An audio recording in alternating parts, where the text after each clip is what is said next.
Shalom. It's your brother Malcolm from the branch of GMS here in Chicago. Giving all praises, glory, and honor unto Yahweh by Shem Yahushai. Double honors unto the apostles, the true elders and leaders of all Israel on earth today, whether you receive that or not. And salutation to the Akim, the confusion of the face Akim, and whatever Akwath that are out there listening and learning, and to the hopeful elect. Salutations and shalom. I'm going to skillfully add to a video that one of the lieutenants in my camp did. It's called The Name Esau. It's on by the brother Saint Benji, who we affectionately call Saint Benji Ritazawanya, on the Son of the Right channel, GMS Son of the Right. And it's going to go on. It's going to be a very short lesson. He was talking about the name Esau, and he ended it on Malachi, and and I watched the video and enjoyed it. Very edifying. I decided that I would, just jump in there and add to it. So this is my Zondervan King James Bible. And, they have the paragraph that basically gives you the overview of what the chapter is about. Well, Esau kind of went off on this one because the subject matter is, it says the burden of the, is it what starts? It says the burden of the, verse 1. The burden of the word of Yahweh to Israel by Malachi. I have loved you, saith Yahweh, yet ye say, wherein hast thou loved us? Was not Esau Jacob's brother? So the whole book of Malachi, just as the whole book of Obadiah, is about the destruction of Esau. And it identifies Esau as the proud. All right? And then and the proud and the wicked. And the scriptures clearly states that the earth is given into the hand of the wicked, and that the wicked will be ruling the earth when the end came. And every scholar, every Christian, any people who don't believe in the Bible but believe in some sort of power, everyone's in agreement that this is the end of days, man. I mean, if it were not so, why are they making so much money on bug out bags? Just Google bug out bags. And watch how many things. Esau's not gonna generate income and manufacture things and sell things if for nothing. Look at how many movies are about the end of days, apocalyptic thing, cannibalistic thing, monsters, nuclear destruction, wars. I mean, that's all that you see on TV and at the movies now, man. Okay, not to mention that billions are being spent on fallout shelters and luxury doomsday bunkers, man, by millionaires and billionaires. All right. Anyway, let's get into the title. I'm just going to read the highlighted portion that I highlighted. Actually, I'm going to read the whole thing. And it says, probably living approximately the same time as Ezra and Nehemiah, about 450 BC. Malachi was the last of the writing prophets. He rebuked the sinfulness which infected even the people who returned from exile, particularly the errors tolerated by the priests. He turned his eyes to the people, not only to the past, but also the future. So what people's future? Israel's and Esau's. All right. Israel's, the sons of Esau and the sons of Israel. All right. And Esau was promised to be cursed and destroyed and go into captivity. And Israel was promised the kingdom because Esau had his blessing was this current present earth, which he has ruined and destroyed. Okay. Jumping down into it. This is Malachi, verse 1. The word of Yahweh to Israel by Malachi. I have loved you, saith Yahweh, yet ye say, wherein hast thou loved us? Was not Esau Jacob's brother? Saith Yahweh, yet I loved Jacob, and I hated Esau, and laid his mountains and his heritage waste. Remember that word, waste and heritage. Okay? And laid his heritage in waste for the dragons of the wilderness. All right. Whereas Edom saith, we are impoverished, but we will return and build the desolate places. Thus saith Yahweh of hosts, they shall build, but I will throw down, and they shall call them the border of wickedness. Remember that word border. All right. The border of wickedness. All right. The people against whom Yahweh have indignation forever. All right. Said he has indignation against these Edomites, these these Esau, Edom, this is also letting you know that Edom is Esau. All right, because it started off in verse 2 saying Esau, and then in verse 2 and 3, and then in verse 4 it called them Edom, because Edom is plural, meaning the sons of Esau, his children, the peoples past, as it said in the top. The peoples was the people of Israel and the people of Edom, of Esau. That's the subject matter. Okay. And matter of fact, when you look at it says outline. Number 1, Yahweh's love for Israel. Number 2, Israel offends Yahweh. Number 3, Yahweh's requirements. Number 4, the righteous and the wicked. So Esau is the wicked. All right. Pause that. Okay, Salakia had a little interruption there. So let me look at this precept real quick before I read it. This wasn't kind of going off the reservation a little bit. This wasn't in my plan.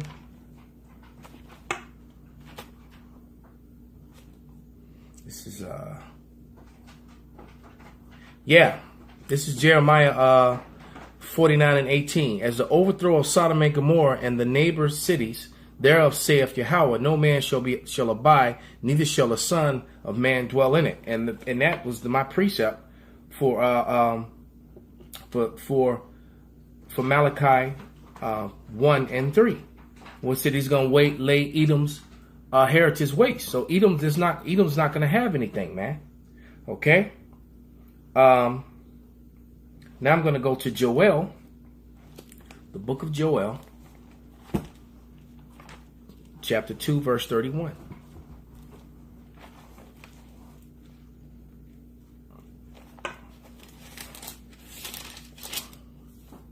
And it reads, the sun shall be turned into darkness and the moon into blood before the great and terrible day of Yahweh come. And what's that? That means basically when those missiles fill the air, man, they're going to blot out the sun. Just like it said in that movie, The 300, man, with so many arrows that it got dark, man. And plus when those missiles implode and explode, those mushroom clouds and all the ash of the mushroom clouds and all the ash is going to rise up from all the mushroom clouds, man. And it's going to darken the skies, man. All right. Back in Malachi in verse 4, when it said that they would rebuild, basically that was talking about the Renaissance, because the Edomites were taken down. Rome was destroyed. Jake took over and rose up. All right. Which Esau tries to omit and hide that history. But Israelites, so-called Negroes, ruled Europe and the old world basically for 1,000 years, man. And then Esau came back into power. That's why they came back into power with such vengeance, doing iconoclasm, trying to destroy all the relics, but the relics are still all over Europe. For anyone who wants to debate that, you're really being foolish and just not being honest with yourself, because the relics are all over Europe, from Germany to Switzerland to Finland, Denmark. They're images of Negroes carved in rocks and stones and statues, and that has been dug up all over the place, man. Britain, Scotland, Ireland, you can't get around it, man. All you gotta do is do a little bit of diligent research and you'll find that to be true. All right.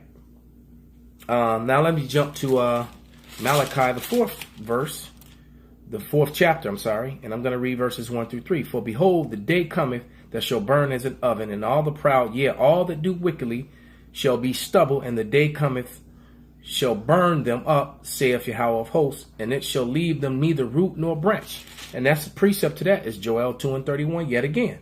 All right. And it says, but unto you that fear my name shall the sun, and the only people declaring the true name of the Lord is basically the Israelites, man, particularly the men of GMS and a couple of other Israelite sects out there. All right. Because you got, one guy, the leader of what I'm going to just boldly say the truth, a false sect. He'll say Yahweh Bashim Abashab when he's talking to other Israelites, but for some ungodly reason, whenever the so-called white man is around and there's a camera in his face, he never mentions Edomite or Yahweh Bashim Abashai. That's very suspect. But then the fools that follow him can't seem to get that. But anyway, it says, verse 2 in Malachi 4.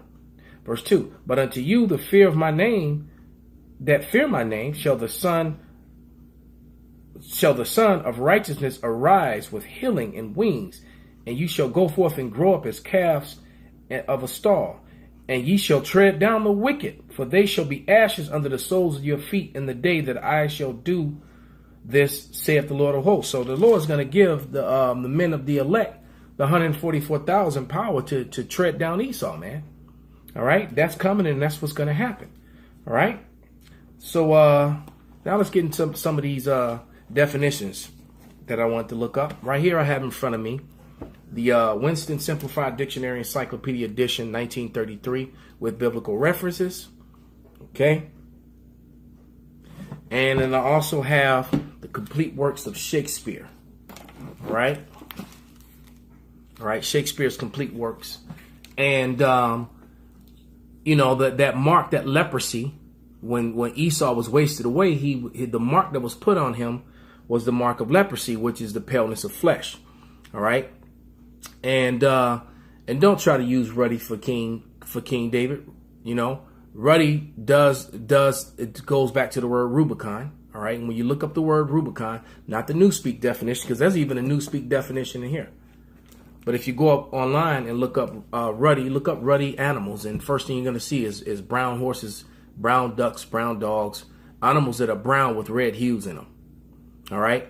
Like there's an image floating around on the internet of an Iroquois Indian, Native American, a Gadite named Skelemy. I think it's spelled Skeellamy. He was a chieftain of the Iroquois, and he's brown, but he's got those red tones in his skin. All right. So it's funny how you would try to say that the natives are red, but then you would turn around and try to say that the Jews were red, that Edom, that King David was red. See, that makes no sense, because so-called white men and natives are not the same color. Natives are very, very dark. So you're just liars, man. But anyway, this is the color red, Cain, and it says colored red, colored, adjective red. And I'm just going to show you. That's in the glossary. Let me find it with my finger. There it is. And put it up to the camera so you can see it for yourself. So you could, right, that's in the glossary of the complete works of Shakespeare. All right. See? The complete works of William Shakespeare. So it tells you that it's colored red. A couple other words that we wanted to look up was border, wicked, heritage, and waste. So let's look up border first. We're just going alphabetical order. All right, so let's look up border.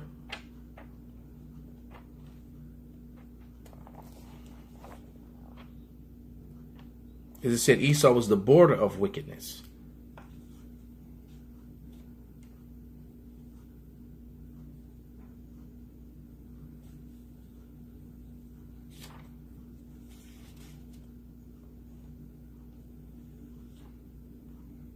Okay, border. And it reads, border is from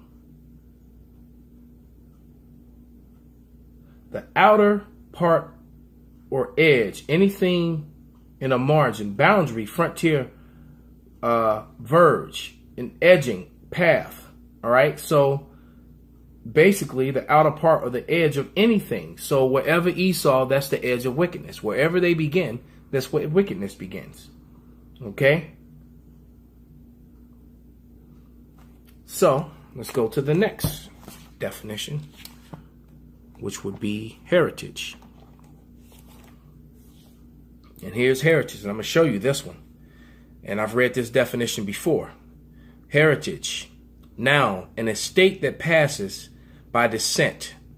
Definition number 2. An estate that passes by descent. Definition number 2. An inherited quality characteristic. Biblically, number 1. Israel, the chosen people of Yahweh. All right. Let's put that up to the camera so you can pause it and read it for yourself.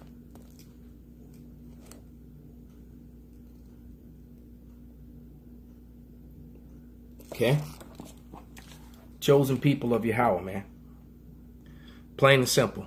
And it says that Esau's is wasted because he's the opposite, because God hated him. Remember, there's always got to be a front, back, left, right, up and down, loved and hated. Esau is hated, the so-called white man, is Edom. Heard that, General Gahana?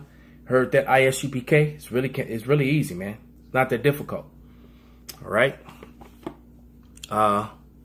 Next word was wasted. Okay, or waste. And it reads, that's from the Latin, and it reads, to lay in ruins, to make desolate, to destroy, to devastate. All right. So Esau, you've lived it up because you got the fatness of the earth, and now your time is up. We're at the end of the age, man. And since you changed the times, you know. All right. Wicked. Evil. Evil intention and practice. Sinful, immoral, pernicious, harmful, mischievous, roguish. All right. And that's wickedness. All right. So that will be the nation of Edom. So with that, I hope this was an edifying lesson, and shalom.